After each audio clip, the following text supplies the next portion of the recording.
서부 이슈입니다. 대한민국 소멸의 시작, 저출산의 원인. 10월 출생아 수 또 역대 최저, 4분기 출산율 0.6명대 전망이라는 기사가 있는데요. 대한민국 합계 출산율이 2023년 4분기에 0.7명에서 이젠 0.6명대로 떨어진 전망입니다. 그렇다면 왜 저출산이 문제가 될까요? 집값 떨어지는데 부동산의 가계 순자산 75% 편중이라는 기사가 있는데요. 우리나라 가계 자산 중 부동산 자산의 비중은 75.8%입니다. 그것도 2021년 77.1%에서 부동산 가격이 떨어지며 줄어든 비율입니다. 그러나 미국은 금융자산이 약 72%, 일본도 62%대로 그만큼 미국과 일본은 부동산 비중이 낮습니다. 미국은 2008년 금융위기로, 일본은 버블이 꺼지면서 잃어버린 30년으로 부동산이 구조조정 당해서 그렇습니다. 이젠 한국 차례가 아닌가 싶습니다.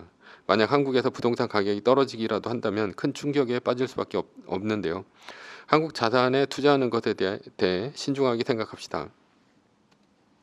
한국서 집 사려면 26년치 월급 모아야 이런 주요국은 없다라는 기사가 있는데요.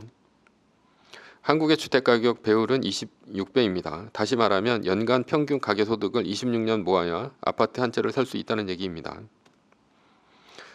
반면에 선진국인 일본, 이탈리아, 스페인 등 주요국은 한국보다 훨씬 PIR이 낮습니다. 우리보다 높은 것은 홍콩, 중국 등이 높았습니다. 즉 부동산 가격이 하락했을 경우 한국은 큰 타격을 받습니다. 부동산 가격을 받쳐주려면 누군가는 사줘야 합니다. 그런데 합계 출산율이 0.6명대까지 떨어지면 나중에 사줄 사람이 없습니다. 따라서 한국은 언젠가는 부동산으로 큰 충격이 올 수 있다는 얘기가 됩니다. 즉 저출산이 앞으로 우리나라의 큰 문제라는 점입니다. 반대로 앞으로 많이 태어나면 큰 문제가 되지 않습니다. 부채도 국민연금도 노후 대비도 부동산도 어차피 더 많은 생산 인구가 그것을 감당할 수 있기 때문이죠. 전문가들의 의견을 종합해보면 대한민국은 부동산 가격이 높아 혼인율 감소가 된다는 것이 결론입니다. 그러나 그렇게 보기에는 문제가 간단치 않습니다. 부동산 문제가 간접적인 원인은 되어도 직접적인 원인은 아닙니다. 2008년 금융위기 이후 2016년까지 전국의 부동산 가격은 떨어졌습니다. 그런데 그때도 출산율은 늘지 않습니다. 꾸준히 떨어졌습니다. 이것이 부동산이 직접적인 원인이 아니라는 증거입니다. 그리고 최근에도 지속적으로 부동산 가격이 빠지고 있는데요. 오히려 지금 0.6명대로 출산율은 떨어지고 있죠. 이것도 마찬가지로 부동산 가격이 떨어져야 출산율이 올라간다는 소리는 개소리입니다. 다시 한번 PIR 비율이 높은 나라들을 봅시다. 시리아, 가나, 홍콩, 스리랑카, 중국, 네팔, 캄보디아, 필리핀 등 한국보다 출산율이 낮은 국가가 있을까요?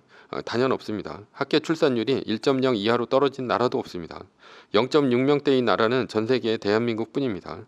부동산이 문제라면 시리아에서는 0.5대의 출산율이 나와야 합니다. 세계 1위니까요. 86.7배나 됩니다. 그러나 시리아의 합계 출산율이 2.8%로 엄청 낮고 있고 전쟁 와중에도 난민으로 유럽으로 가고 있습니다. 주택가격이 비싼 것이 간접 원인은 되겠지만 출산율이 떨어진 이유는 다른 곳에서 찾아야 합니다. 그렇다면 왜 이렇게 출산율이 떨어졌을까요? 제일 큰 문제는 혼인율 감소입니다. 작년 혼인 건수 역대 최소 19만 2천 건, 25년 만에 반토막 났다라는 기사가 있는데요. 역대 혼인 건수는 역대 최소치를 매년 경신 중입니다. 1996년에는 40만 건대였는데 2021년 때는 10만 건대로 내려왔습니다. 결혼 자체를 안 하는데 출산율이 올라갈 리가 없습니다. 그렇다면 혼인율 감소의 원인은 무엇일까요? 저성장이 원인인데요. 이것도 원인이 직접적인 원인은 아닙니다. 직접적인 원인은 뒤에 밝히겠습니다. 사회는 선진국이 되었는데 세 가지 과정을 거칩니다. 농경사회, 산업사회, 탈산업사회의 3단계 과정입니다.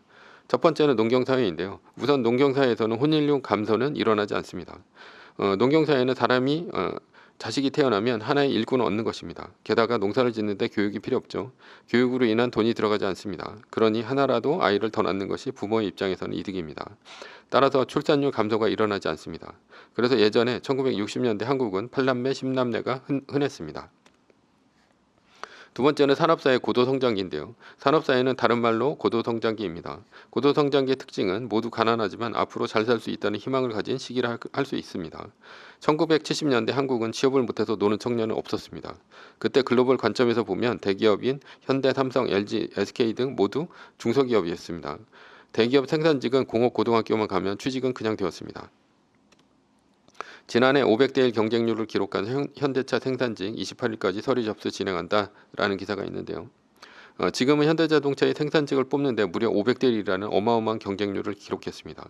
원인은 1억 원이 넘는 높은 연봉과 정년이 보장되는 양질의 일자리 때문입니다. 그러나 예전에는 대기업 생산직이라면 대학교 나온 사람은 쳐다도 안 보는 때였습니다.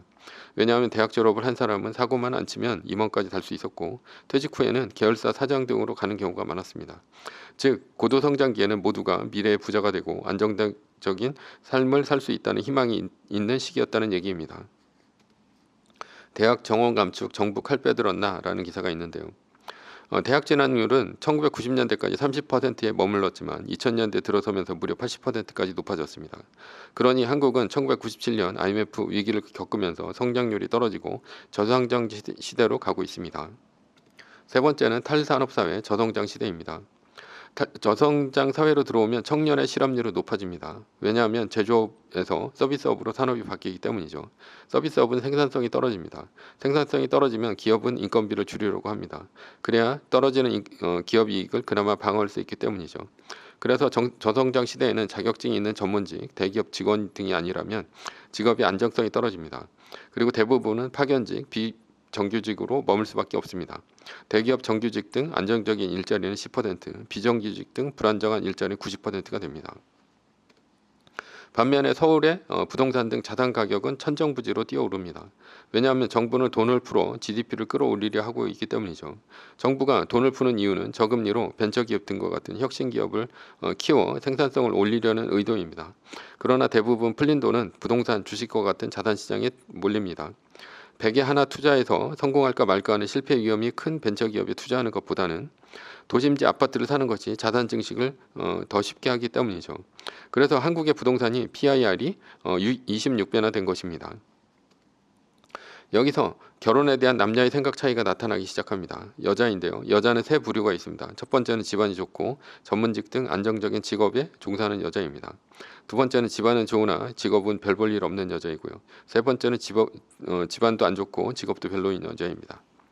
첫 번째, 집안이 좋고 전문직 등 안정적인 직업을 가진 여자는 결혼에 유리합니다. 만약 직업이 좋다면 죽을 때까지 일을 할 수 있기 때문에 자신이 그만두지 않는 한 고소득 돈벌이를 지속할 수 있습니다. 저성장 시대에는 이런 고소득 전문직 일자리를 갖고 있는 여성을 의사와 같은 전문직 남성이 원합니다. 아무래도 둘이 버는 것이 자산을 늘리고 자녀의 교육비 등을 감당하는 데 유리합니다. 그러나 문제는 2번, 집안은 좋으나 직업은 별 볼 일 없는 여성입니다. 이번 여자는 직업이 별 볼 일 없기 때문에 결혼을 한다면 전업주부를 꿈꿉니다. 평생 일할 수 있는 전문직, 사업가 등을 제외한 대부분의 여성은 대기업에 다녀도 2번에 속한다고 봐야 합니다. 대기업에도 40세가 넘으면 남자도 버티기 힘듭니다. 여성으로서 대기업에 차장다는 것은 극히 드뭅니다. 물론 임원을 하는 슈퍼우먼도 있습니다. 그러나 대부분의 평균적인 여성을 얘기하는 것입니다. 여성은 대부분 하이퍼가미를 원합니다. 하이퍼가미는 상향혼을 뜻하는데요. 하이퍼가미는 신분 상승을 목적으로 하는 결혼을 뜻합니다. 첫 번째는 경제력입니다. 여자의 상향혼의 첫 번째 조건은 남자의 경제력이죠. 즉 자신보다 경제력이 안정적이고 좋은 전문직, 자산가 등과 결혼을 꿈꾸는 것이 여자의 하이퍼가미입니다. 이번 여성의 집안은 좋으나에서 집안은 무엇을 의미할까요? 서울 수도권의 30평대 아파트에 살고 있고 경제적으로 도움을 줄 수 있는 부모를 두고 있다는 뜻입니다. 이번 여성이 만약 결혼을 한다면 배우자를 선택할 때 누구와 비교를 할까요? 바로 자신의 아버지입니다. 아버지 또는 아버지 이상의 경제력을 가진 남자가 아니라면 결혼을 하지 않을 가능성이 큽니다. 왜냐하면 아버지보다 못한 경제력을 가진 배우자라면 생활 수준을 낮춰서 결혼을 해야 하기 때문입니다. 예를 들어 결혼을 낮춰서 한다면 30평대 아파트에서 원룸이나 빌라로 옮겨가 신혼살림을 해야 합니다. 그리고 지금은 자신이 번 돈은 용돈으로 쓰고 있는데요. 월급 300만 원을 번다 치더라도 4인 가족 생활비로는 부족해도 본인의 용돈으로는 충분한 돈입니다. 친구들과 돈을 모아 해외여행, 호캉스, 명품 소비, 오마카세 등을 할 수 있습니다. 그러니 결혼을 한다면 자신이 번 돈을 생활비에 보태야 합니다. 아이라도 태어나면 돈은 더 모자랄 것입니다. 집에서 싱글로 살면 부모님 집에서 방 하나를 차지할 수 있고 어머니가 밥도 해주고 빨래도 해줍니다. 그런데 경제력 없는 남자를 만나면 이 모든 것을 포기하고 생활 수준을 낮춰야 합니다. 게다가 애까지 낳아야 하고 시댁도 챙겨야 합니다. 두 번째는 학력인데요. 고도 성장기에는 여자의 하이퍼 가미가 가능했습니다. 여자보다는 남자가 대학 진학률이 훨씬 높았습니다. 제 친구 중에는 공부 잘하는 누나를 둔 친구가 있었습니다. 그런데 그 누나가 여상을 가서 졸업하고 바로 취직했습니다. 이유는 한 집에서 2명 대학 못 보낸다는 이유 때문입니다. 그러나 그 친구는 공부를 못했습니다. 그래서 결국 그 집안은 둘 다 대학을 못 갔습니다. 이처럼 고도 성장기에는 여성이 가정 형편 때문에 대학을 못 가는 경우가 많았습니다. 그러나 지금은 대학 진학률이 무려 80%에 이르고 남자와 여자의 대학 진학률은 동등합니다. 따라서 남성이 학력으로 여성의 하이퍼 가미를 채워줄 수 없습니다.